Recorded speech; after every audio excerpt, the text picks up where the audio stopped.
तुम्हारे पोते के लिए माँ जी। चल। नमस्ते दादी, नमस्ते माँ जी। नमस्ते बेटा, नमस्ते, खुश रहो। अरे अरे बहू, अब तू कहाँ चली?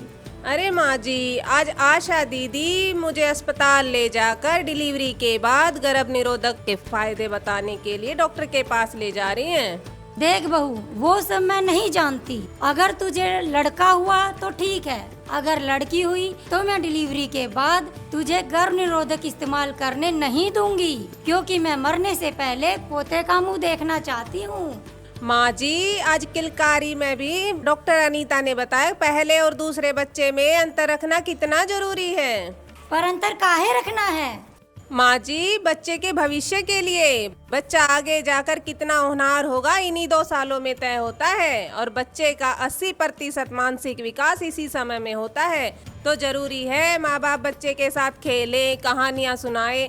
इसी समय दूसरा आ गया तो दोनों का ध्यान कैसे रखेंगे भला? हाँ बेटा, जैसे दूसरी फसल उगाने से पहले खेत को उपजाऊ बनाने के लिए समय दिया जाता है, वैसे ही दूसरा बच्चा आने से पहले माँ के शरीर को सही पोषण देकर अगले बच्चे के लिए तैयार किया जाना जरूरी है।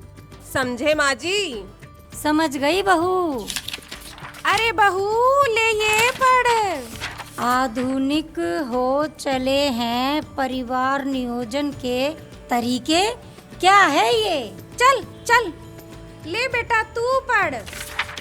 आधुनिक हो चले हैं परिवार नियोजन के तरीके। क्या दादी?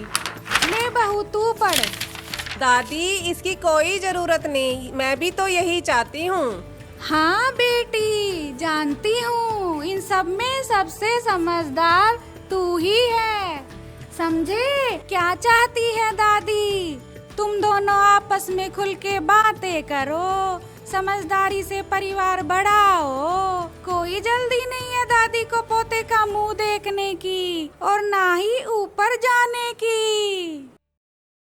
सेहत और सोच दोनों से तैयार होकर परिवार बढ़ा रहा है भारत, अपना भविष्य पक्का बना रहा है भारत। चलिए, आज मैं आप सबको लेकर चलती हूँ जहाँ बेटी के होने पर कितने अच्छे से उत्सव मनाया जा रहा है।